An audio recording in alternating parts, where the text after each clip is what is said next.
Salam alaikum. On va corriger la partie qui reste, partie mécanique.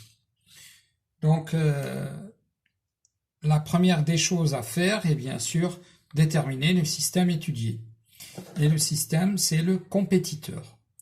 On fait l'inventaire des forces, ça s'appelle aussi le bilan des forces. Eh bien, vous avez deux forces, le poids du corps et l'action du plan incliné.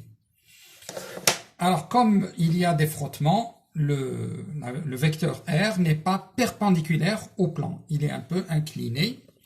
Donc voilà, le schéma, vous le voyez ici, voilà P, voilà R, les deux forces. J'ai bien sûr, pour faciliter, j'ai considéré que le point G, qui est le centre d'inertie, est en fait sur le sol. Ça, c'est une approximation, c'est juste pour me faciliter un peu le schéma. Alors, on applique la deuxième loi de Newton et ça dit P plus R égale MAG. On projette la relation sur l'axe AI. Px plus Rx égale MAX. Alors, Px, c'est P sin alpha 0. Et bien sûr, Rx sera moins F. Donc, projection, c'est Px mg sin alpha 0. Et projection de R, Rx est égale moins F. C'est ce qu'on voit. Alors, comme le mouvement se fait uniquement suivant l'axe AI, eh bien, AG est égal à AXI plus AYJ et pas de mouvement suivant AJ, donc AY égale 0. Le reste, c'est AG égale AXI. Donc, la norme de AG, c'est la valeur absolue de AX. Donc, j'écris directement AG, c'est AX, puisque AX est une projection. Elle peut être positive comme elle peut être négative.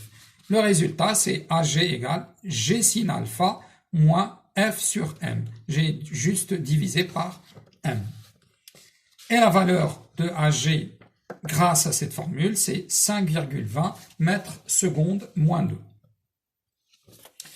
Maintenant, comme l'accélération est constante, le mouvement est uniformément varié. Il est rectiligne parce que la trajectoire est une droite et il est uniformément varié parce que l'accélération est constante. Alors, on calcule le produit scalaire AG fois VG. Pourquoi ? Pour déterminer si le mouvement est accéléré ou retardé. Si le produit scalaire est positif, le mouvement est accéléré. Si le produit scalaire est négatif, alors le mouvement est retardé. Dans ce cas, AG scalaire VG est positif parce que AG est positif et VG est positif.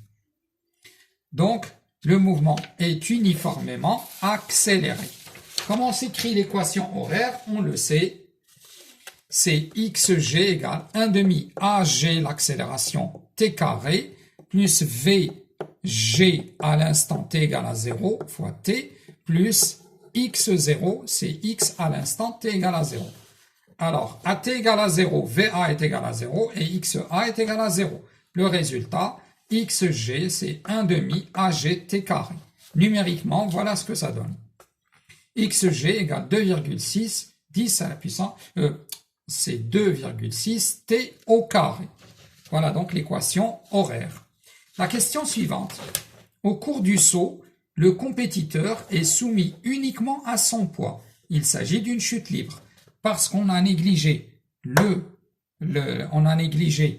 la poussée d'Archimède et les frottements avec l'air. Maintenant, application de la deuxième loi de Newton. P, qui est la seule force, est égal à MAG. Or, P, c'est MG. Le résultat, c'est AG égale G, vecteur. Donc, on projette la relation. Et voilà ce qu'on obtient. AGX, qui est égal à dVx sur dt, c'est la dérivée seconde aussi de x par rapport au temps. AGY, qui est l'accélération, la composante de l'accélération suivant l'axe OY, c'est dv y sur dt, et c'est la dérivée seconde de y par rapport au temps. d carré y sur dt carré. Et c'est moins g. Pourquoi moins g? Parce que l'axe OI, l'axe OJ, est orienté vers le haut, alors que G est orienté vers le bas. Les équations différentielles vérifiées par Vx, Vy, x et y sont dvx sur dt égale à 0, première équation différentielle, dvy sur dt moins g égale à moins g, c'est la deuxième équation différentielle, celle-là vérifiée par Vx, celle-là vérifiée par Vy, celle-là vérifiée par x et celle-là vérifiée par y. Passons à la primitive. En fait, si on sait que l'accélération est constante, on peut passer directement à l'équation horaire. Mais je vous démontre comment on y arrive. Alors, la primitive de ces deux fonctions, de ces deux équations différentielles, les solutions sont Vx égale constante. Or, cette constante, c'est V0 cos alpha. Et ça ne change pas.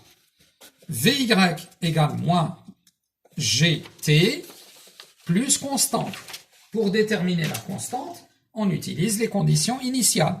Eh bien, ça donne moins gt plus V0 sin alpha. Maintenant, dx, Vy, c'est dy sur dt, et Vx, c'est dx sur dt. Dx sur dt, c'est V0 cos alpha, dy sur dt, c'est moins gt plus V0 sin alpha. On passe encore à la primitive. C'est V0 t cos alpha plus une constante. Je préfère mettre t avant alpha pour ne pas confondre. Si je mets t après alpha, je suis obligé de mettre les parenthèses. Plus constante, moins 1 demi gt carré plus V0 t sin alpha plus constante. Pour déterminer les constantes, on passe aux conditions initiales. À t égale à 0, le corps se trouve en un point où x est égal à 0 et y est égal à h. Il suffit de voir l'énoncé de l'exercice, le schéma. X égale donc V0t cos alpha et y est égal moins 1 demi gt carré plus V0t sin alpha plus h. Voilà donc les équations horaires du mouvement. Maintenant, au sommet de la trajectoire, le sommet c'est le point où l'altitude est maximale, c'est-à-dire là où le corps n'arrive plus à remonter. Eh bien, dans ce cas, Vy est nul. V, qui est la tangente, qui est tangente à la trajectoire tout le temps, eh bien, elle devient parallèle à l'axe OI'. Donc, Vy est égal à moins gt plus V0 sin alpha. Si vous mettez Vy égale 0, vous allez obtenir l'instant, la date à laquelle le corps atteindra le sommet. Mais ceci n'est pas demandé. En fait, ce qu'on vous demande, c'est la vitesse au sommet. Alors, ça c'est Vx et ça c'est Vy. Au sommet de la trajectoire, vous avez G est égal Vx carré plus Vy carré, le tout en racine. Donc, comme au sommet Vy est égal à 0, donc ça devient juste Vx. Et donc, Vg au sommet, c'est Vx. Et c'est donc V0 cos alpha. Un calcul permet de trouver la valeur qui est 24,54 mètres seconde moins 1. Comment savoir si le saut est réussi? Eh bien, la condition donnée dans le texte de l'énoncé de l'exercice ou de l'examen, on vous dit qu'il faut que x soit supérieur à xk. Et on vous dit qu'à l'instant t1 égale 4 secondes, il touche le sol. Je vais juste déterminer, au moment où il touche le sol, à quoi est égal x? Eh bien, x est égal V0 T1 cos alpha. Un calcul permet de déterminer x1 et c'est 98,16 mètres. Or, xk, c'est 90. Donc, x atteint est supérieur à xk, donc le saut est bien réussi. Voilà donc, merci.